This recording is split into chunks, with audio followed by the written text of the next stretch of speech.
अस्सलाम वालेकुम my YouTube family, कैसे हैं आप सब। उम्मीद करती हूँ सब ठीक होंगे। रहमा मेहदी नावल्स के चैनल पे वेलकम। और मैं अब अपना दूसरा नावल लिखने जा रही हूँ और ये इसकी फ़र्स्ट एपिसोड है। ये नावल साइको बेस है, हीरो साइको बेस है। नावल सॉरी कह दिया, हीरो साइको बेस है और हीरोइन रूड है और पॉजेसिव हीरो है और लव स्टोरी है और मतलब बहुत कुछ इसमें होने वाला है। सस्पेंस है। एक ऐसी लड़की की कहानी है जो बहुत ज़्यादा बिजनेसमैन की बेटी है। एक ही बेटी है, उसकी मदर उसकी है नहीं है और वो एक लड़के को पसंद करती है और उससे उसकी शादी होने वाली है। बाकी आइए अब आगे पढ़ते हैं क्या होता है इस नावल में। वैसे नावल बहुत इंटरेस्टिंग है, सस्पेंस से तो इतना भरा हुआ है ना, आपको पता ही नहीं चलेगा कि होना क्या है आगे। ठीक है ना। ये मेरा एक लॉन्ग प्रोजेक्ट है। मुझे ये उम्मीद है कि आपको वानी की तरह ये भी नावल बहुत अच्छा लगेगा। खैर से आए पढ़ते हैं। Hisare Junooniyat Roohi Rehma, episode number 1। Possessive hero base, rude heroine, psycho hero base and a love story. Channel मस्त सब्सक्राइब करें प्लीज़। देखिए मैं आपके लिए इतने इतने मज़े के नावल्स लेके आ रही हूँ, तो आपका हक बनता है ना मेरा चैनल सब्सक्राइब करें। सो जल्दी से मेरा चैनल सब्सक्राइब करें। और मैं और भी बहुत से नावल्स लेके आऊँगी अब। वो स्याह बलखाती सड़क पर दूर तक निकल गया था। वहीं बाई जानब हरी भरी ऊंची नीची पहाड़ियाँ थीं। दाईं तरफ तवीलो और अर्ज उभरी उभरी तरीशादा चरागाही थी। सड़क के दोनों अतराफ खूबसूरत फूलदार बेलें थीं और दूर कहीं से दरिया के पानी से उठती यक बस्ता हवाएं थी, पर वहाँ आबादी नहीं थी। आगा अफरीदी अपनी गाड़ी को तेज़ी से सड़क के किनारे दुराने लगा। वो जल्द से जल्द मीटिंग हॉल में पहुंचना चाहता था। ओहान अफरीदी और इसने एक बिज़नेस डील फाइनल करनी थी। वो जल्द में गाड़ी चलाता हुआ सामने सड़क पर रुकी गाड़ी की जानब हैरानी से देखने लगा। वहाँ खूबसूरत सुनहरी बालों वाली लड़की ब्लैक ओवरकोट में ब्लैक ही जॉगर्स डाले, गले में स्टाइलिश सा ऊन का मफलर पहने इसे कुछ परेशान सी लगी। शायद इसकी गाड़ी ख़राब हो गई थी। आगा ने गाड़ी इसके पास जाकर रोकी और गाड़ी का शीशा नीचे करके इससे मुखातिब हुआ। क्या मैं आपकी कोई मदद कर सकता हूँ? आगा अफरीदी आंखों से चश्मा उतारते हुए खुश अखलाक लहजे में बोला। हैज़ल ने एक मसरूफ़ नज़र इस सूटेड बूटेड शख्स पर डाली जो ब्लैक चश्मा आंखों पर सजाए इसे मुखातिब था। नहीं, बहुत बहुत शुक्रिया। इसने अपने ड्राइवर को कॉल की, वो आता ही होगा। वो लबों पर मुस्कुराहट सजाए अपने खूबसूरत सफ़ेद मोमी हाथों को दस्तानों से ढांपने लगी थी। उफ़, इसका लो देता चेहरा, महसूसाती मुस्कुराहट, मकनातीसी कशिश। आखिर माजरा क्या था? क्या वो बहुत हसीन थी? एक सेकंड लगा था और वो इसका दीवाना हो गया था हमेशा के लिए। उसकी मुस्कुराहट पर जैसे मर मिटा था। इसने कभी भी ऐसी मुस्कुराहट नहीं देखी थी। वो खूबसूरत नहीं थी बल्कि बहुत ज़्यादा खूबसूरत थी, एक अप्सरा से भी ज़्यादा खूबसूरत। नर्मो लहजा, गंभीर आवाज़, मोटी मोटी नीली आंखें, इसके हंसते हुए गुलाबी होंठ, इसके गाल पर पड़ते हुए डिम्पल आगा अफरीदी की जान को अपनी मुट्ठी में जकड़ गए थे। सॉरी, नहीं चाहिए मुझे हेल्प, आप जा सकते हैं, वो अब की बार तंग कर बोली थी। हैज़लबैग को इस आदमी की नज़रें बड़ी अजीब लगी थी।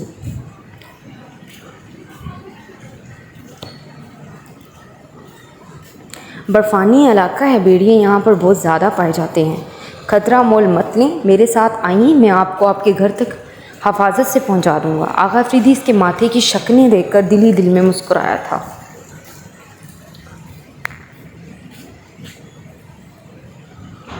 क्या आफत थी वो। हैज़लबैग इसकी बात पर कुछ डरी थी। वो वाकई ही दुरुस्त फरमा रहा था। इसे इस शख्स से लिफ्ट ले ही लेनी चाहिए थी, मगर वो एक अजनबी से कैसे लिफ्ट ले सकती थी जो शक्ल से इसे फ्लर्टी लग रहा था। वो पुरसोच नज़रों से इसे देखने लगी जो बस पागलों की तरह इसे ही घूरे जा रहा था। इसका दिल किया इसकी आंखें फोड़ डाले। सोचे मत, बैठ जाएं, यकीन तो करके देखें। वो इसकी सहमी हुई और गुस्से से भरी निगाहों में देखकर पुरतमाद लहजे में बोला। वो जैसे समझ गया हो वो क्या सोच रही है। Okay sure. वो अपना आप अल्लाह की हिफाजत में करके अपना बैग उठाकर धड़कते दिल के साथ खामोशी से पीछे वाली सीट पर बैठ गई। आगा ने फ्रंट मिरर इसके ऊपर सेट किया और इंजेक्शन में चाबी घुमाकर गाड़ी एक झटके से आगे बढ़ा दी। वो बार बार इस लड़की की सिमत देख रहा था जिसकी बेचैन नज़रें मोबाइल की स्क्रीन पर थी। वो तेज़ी से अपनी मोमी उंगलियां स्क्रीन पर चला रही थी, शायद किसी से बात कर रही थी। हेज़ल ने ओहान अफरीदी को बहुत से मैसेजेस और कॉल्स की, मगर इसने कोई रिस्पांस नहीं दिया था। वो कभी भी ऐसा नहीं करता था। वो इम्पोर्टेंट से इम्पोर्टेंट मीटिंग में भी होता तो फिर भी इसकी कॉल अटेंड करता, मगर आज न जाने क्या हो गया था इसे। वो रो देने को हुई। वो हकीकतन बहुत परेशान हुई। प्लीज़ बाय जानब करके कॉफ़ी शॉप के सामने उतार दें, आगे से मैं खुद चली जाऊंगी, वो उजलत में कहते हुए फिर से फ़ोन की स्क्रीन को बेताबी से देखने लगी। आगा को इसकी सरकत पर न जाने क्यों खौफत हुई थी।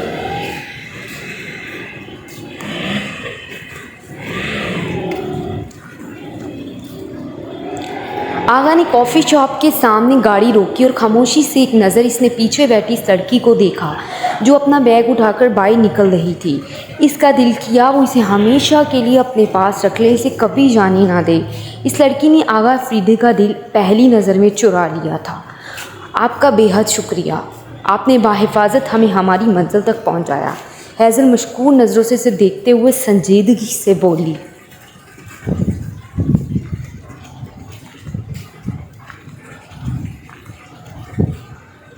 मुझे कभी किसी की संगत इतनी भली महसूस नहीं हुई, वो इसे जाता देखकर उदास से लहजे में बोला। हेज़ल नासमझी से इसे देखने लगी।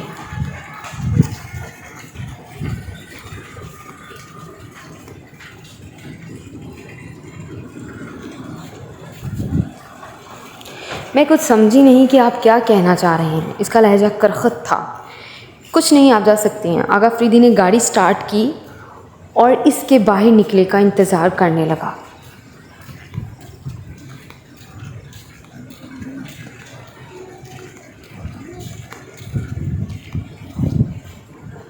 वो गाड़ी के दरवाज़ा बंद करके कॉफ़ी शॉप की जानिब बढ़ गई। इसने एक नज़र शॉप के अंदर जाती इस लड़की पर डाली जो अब इसकी धड़कन में बसने लगी थी। वो कुछ देर खड़ा इसे देखता रहा था। वो अब भी फ़ोन में मसरूफ़ थी। इसने गुस्से से गाड़ी ऑफिस के रास्ते मोड़ दी। न जाने से गुस्सा क्यों आ रहा था, वो समझ नहीं पा रहा था। कुछ लोग अचानक आपकी ज़िंदगी में दाखिल होकर आपकी ज़िंदगी के जीने का मकसद छीन लेते हैं। वो अप्सरा भी आगा अफरीदी की ज़िंदगी में अचानक ही घुस आई थी और अब ये ज़िंदगी आगा अफरीदी के लिए इतनी आसान नहीं रहने वाली थी।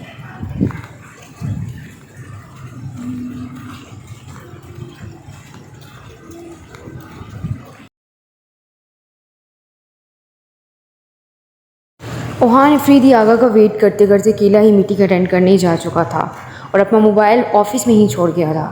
1 घंटे की मीटिंग के बाद जब वो वापस लौटा तो सामने से इसे आगा अफरीदी आता हुआ दिखाई दिया। इसके इतनी लेट पहुंचने पर ओहान अफरीदी के माथे पर बेइंतहा शक्लें नमूदार हुई थीं। मीटिंग हो चुकी है और तुम अब तशरीफ़ ला रहे हो। अगर मैं तुम्हारा वेट ही करता रहता तो तुम जानते हो आगा हमारा करोड़ों का नुकसान हो सकता था। और ओहान अफरीदी दबे दबे गुस्से में अपने भाई से मुखातिब हुआ जो हमेशा की तरह आने में देर कर देता था। सॉरी ओहान, रास्ते में एक लड़की को लिफ्ट देनी पड़ गई। वो अकेली थी, अब इसे अकेला तो वहाँ नहीं छोड़कर आ सकता था ना। वो इसके कंधे पर हाथ रखकर कुछ शर्मिंदा होकर बोला। हाँ, पूरे शहर की लड़कियों का तुमने ही तो टेका उठा रखा है। वो अपने ऑफिस की जानिब बढ़ते हुए तैश में बोला।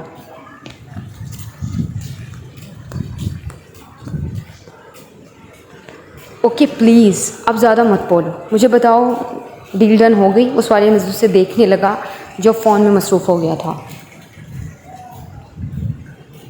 हाँ, वो मसरूफ़ अंदाज में बोलकर फ़ोन में कोई नंबर मिलाने लगा।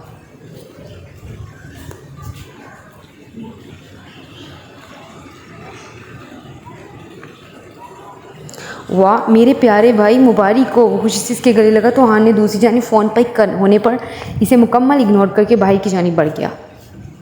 आगा पीछे खड़ा इसे घूर के रह गया था। वो हमेशा से ही ऐसा था, संजीदा सा, जबकि आगा इसके निस्बत थोड़ा सा शौक चंचल था।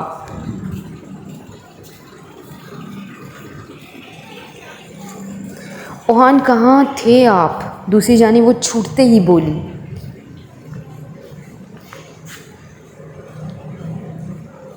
सॉरी जान, एक मीटिंग में फंस गया था और अपना फ़ोन में ऑफिस में ही भूल गया था।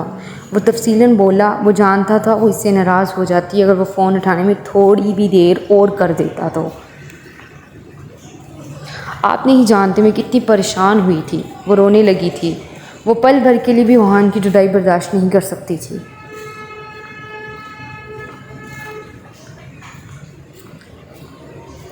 तुम जानती हो तुम्हारा रोना मुझे तकलीफ़ देता है, लेकिन फिर भी तुम मुझे तकलीफ़ देने से बाज नहीं आती। इसका लहजा जुनूनी हो रहा था। सॉरी, आपने भी कुछ कम तकलीफ़ नहीं दी मुझे। वो तंज़िया बोलकर फ़ौरन खामोश हुई।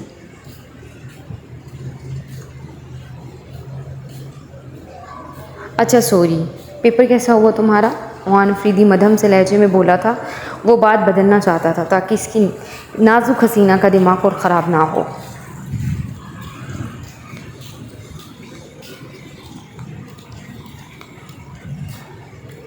जी अच्छा हुआ है, वो नरमी से बोली।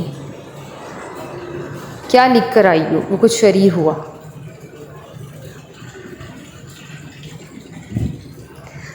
आपकी और अपनी लव स्टोरी। हैज़ल आंसू के दरमियान मुस्कुरा दी थी। वो भी इसे कुछ कम नहीं थी।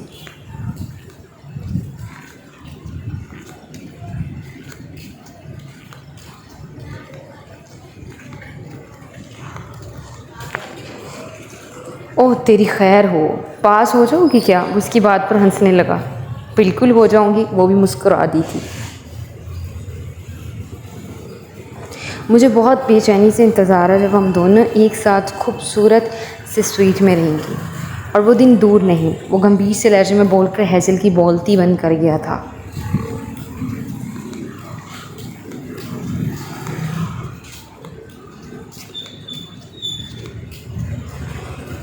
मेरी तरफ कब आ रही हैं आप? इसने जैसे फ़ौरन बात बदली।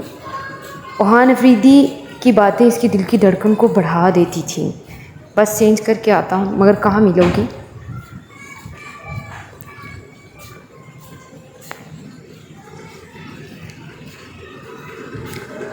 घर पर। इस घर पर। इसे जैसे यकीन नहीं आया। मैं घर कैसे आ सकता हूँ? क्या कोई इतराज़ नहीं करेगा? नहीं, मेरे ऊपर कोई बॉस नहीं और डैड को आपके बारे में इल्म है। कोई इतराज़ करने वाला नहीं। हाँ, अताब तो सारा मुझ गरीब पर पड़ता है। वो बेख्तियार हंसी।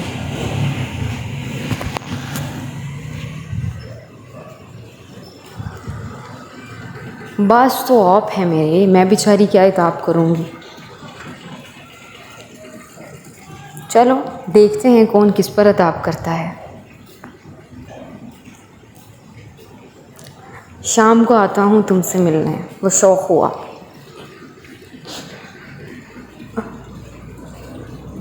हाँ, डिनर मेरे साथ करिएगा। वो जैसे जिम पे। ठीक है।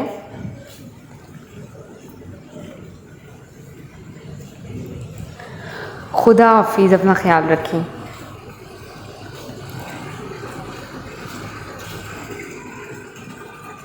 आप हैं ना हमारा ख्याल रखने के लिए। वो आज बात बात पर शौक़ हो रहा था और हैज़ल बस मुस्कुरा कर फ़ोन बंद करके।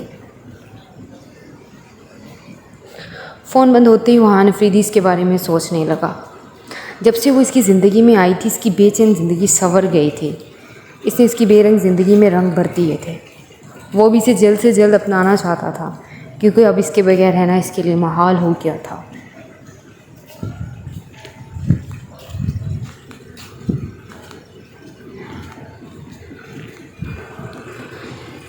पैरों से भी संभाल ना पाए दिल जब किसी का हो जाए।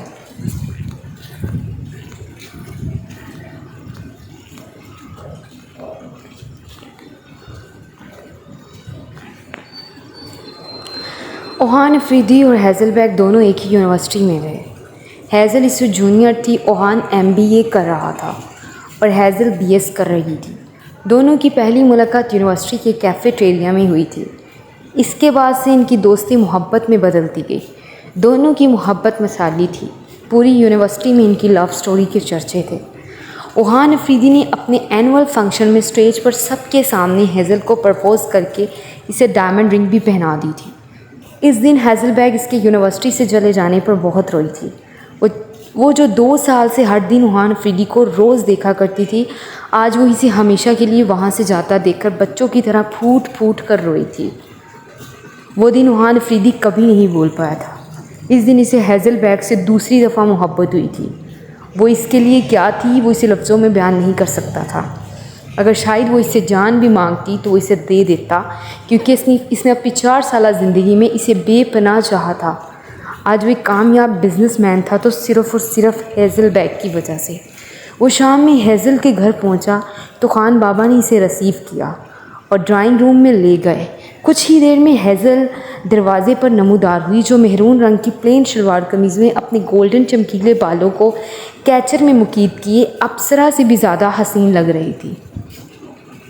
वो दिन ब दिन खूबसूरत होती जा रही थी। ये शायद इसकी मोहब्बत हेज़लबैग के लिए बढ़ती जा रही थी। कैसी लग रही हूँ मैं? हेज़ल इस हैंडसम को मोहब्बत से देखकर इसके सामने वाले सोफ़े पर बैठते हुए इसे शौक़ नज़रों से देखने लगी, जो ब्लैक पैंट शर्ट में नज़र लग जाने की हद तक खूबसूरत लग रहा था। पैंट शर्ट में इसकी दराज कामत बहुत नुमायाँ हो रही थी।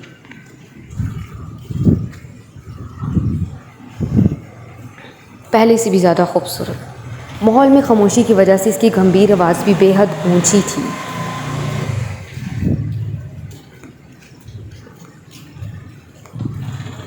वो इसकी तारीफ़ पर शर्म से सुर्ख पड़ी। ओहान अफरीदी इसकी सदा पर दिल ही दिल में महफूज हुआ। वो दोनों सेब का ताज़ा जूस पी रहे थे, तभी बेरे ने खाना लगने की इत्तला दी।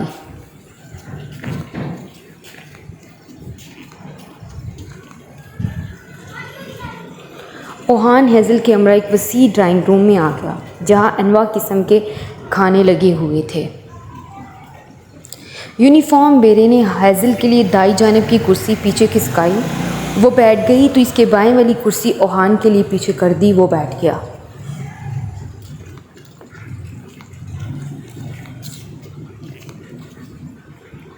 दोनों दिलचस्प बातों के दौरान लजीज खाना खाने लगे।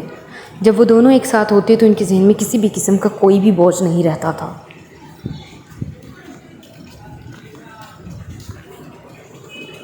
डैड कहाँ हैं? वो कांटे से चिकन तोड़ते हुए संजीदगी से बोला।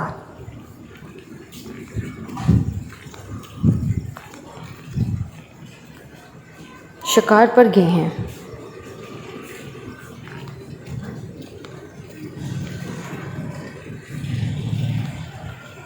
ओह, मेरा भी 1-2 दिन से मूड हो रहा है कि मैं भी शिकार पर जाऊँ, मतलब हम दोनों।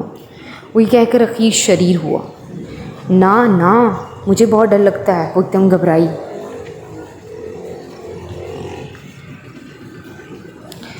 मेरे साथ भी जाने से डर लगे। वो नैपकिन से हाथ साफ करके इसकी खूबसूरत आंखों में देखने लगा।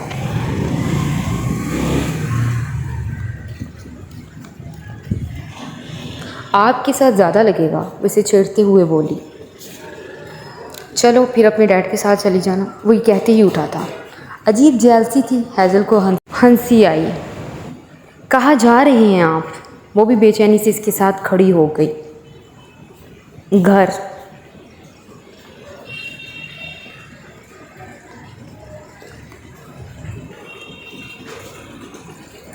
अभी नहीं, वो झट से बोली।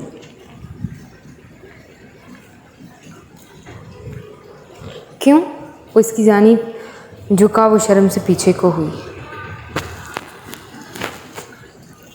ऐसे ही वो आगे बालकोनी की जानिब बढ़ी। जब तक वो इसकी नज़रों के सामने रहता था वो एक सुकून में रहती थी। कुछ ही देर में वो इसे बालकोनी में ले आई थी। खान बाबा ने इन्हें सब्ज़ चाय पेश की। वो दोनों अब एक दूसरे में गुम होने लगे थे। अंधेरी रात और ऊपर से यक बस्ता हवा इनके जज्बात को उबारने लगे थे।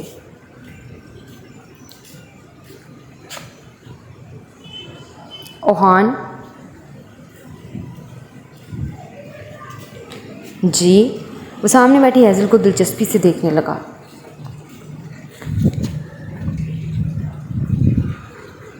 मेरा दिल है कि आप मेरे पास रुक जाएं। उसकी आंखों में आंखें डालती हुई और फतीगी से बोली।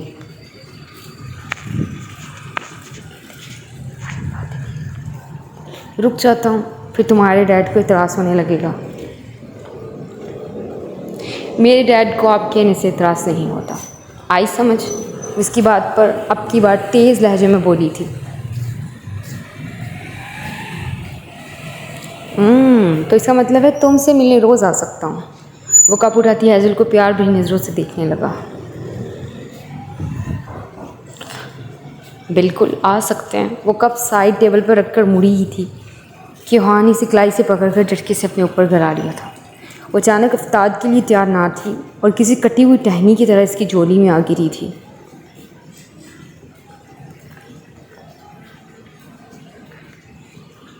हेज़ल का दिल इसकी कुर्बत पर निडाल सा हुआ। ये पहली बार था कि वो इसके इतने करीब आया था।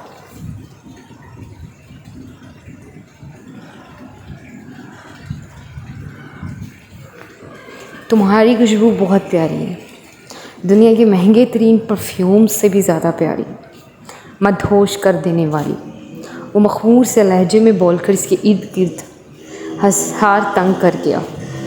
हेज़ल घबराई और ज़रा सटपटाती हुई इसका हंसार तोड़ने लगी। वो जैसे शर्म से मरने को हुई। ओहान ने किसी कीमती मता की तरह हेज़ल को अपनी बाहों में बेंचा हुआ था। वो इसके हंसार में कसमसा रही थी, मज़ाहमत कर रही थी, मगर रहनी गिरफ्त मजबूत थी। वो चाहकर भी इसका मजबूत हंसार तोड़ नहीं पाई थी। ओहान, इसने एक बार फिर इसे पुकारा था। हेज़ल की आवाज़ जब इसके कानों में पड़ी तो वो होश में आया और इसे नरमी से छोड़ा था।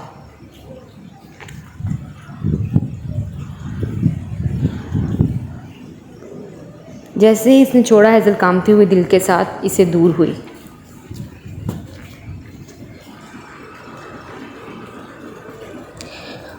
तुम सामने होती हो तो मैं बहुत मुश्किल होश में रहता हूँ। न जाने क्यों तुम्हें देखकर होश खो बैठता हूँ। मैं बेबस हूँ जैसे। वो थका थका सा बोला। हेज़ल ने इसे घूरा। वो इससे दूर होकर बैठ गई।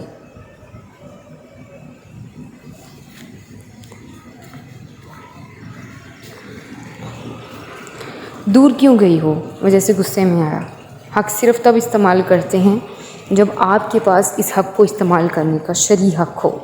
वो जैसे तड़क कर बोली।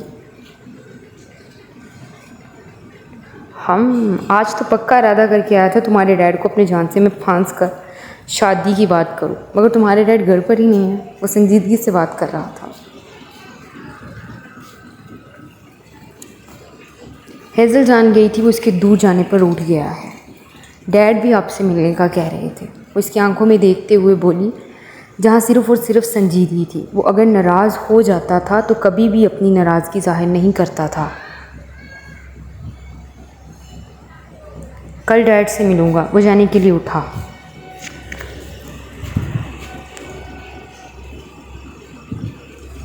हेज़ल का दिल इसके जाने पर कुछ उदास हुआ। वो इसे जाता हुआ नहीं देख सकती थी। वो उठी और इसकी जानिब से मुंह मोड़कर चाँद को देखने लगी। चाँद भी इसे अपनी तरह बिल्कुल तन्हा लगा था। ओहान को इसका रवैया कांटे की तरह चुभा था। वो हमेशा इसे से ऑफ करने आती थी। आज शायद भूल गई थी या इसके करीब आने पर नाराज़ हो गई थी।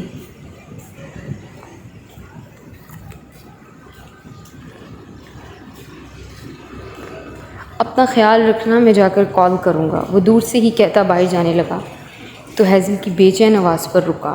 मुझसे नाराज़ हैं? वो जैसे रो देने को हुई।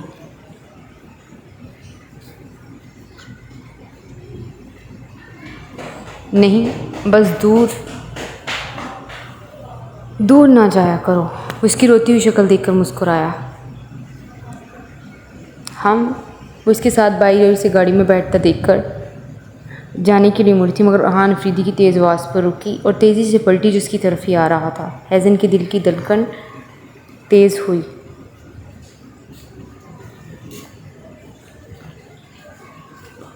ऐसे मुंह तो नहीं बनाओ, मेरा दिल निकालोगी क्या? वो इसकी रोती आंखें देखकर आगे बढ़ा और उसे अपने साथ लगाते हुए मखमूर से लहजे में बोलकर इसके माथे पर बोसा देने के लिए झुका था। वो सिसक कर रो पड़ी थी।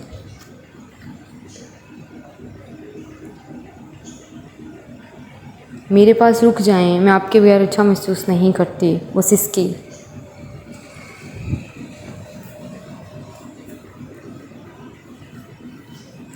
हेज़ल प्लीज़, तुम बच्ची नहीं हो, मैं कल आ जाऊँगा। डैड से भी बात करके जाऊँगा कि वो इस महीने की कोई डेट फाइनल करें। वो हेज़ल को अपने अंदर भेजता हुआ इसे तसल्ली देने लगा जो किसी छोटे बच्चे की तरह रो रही थी।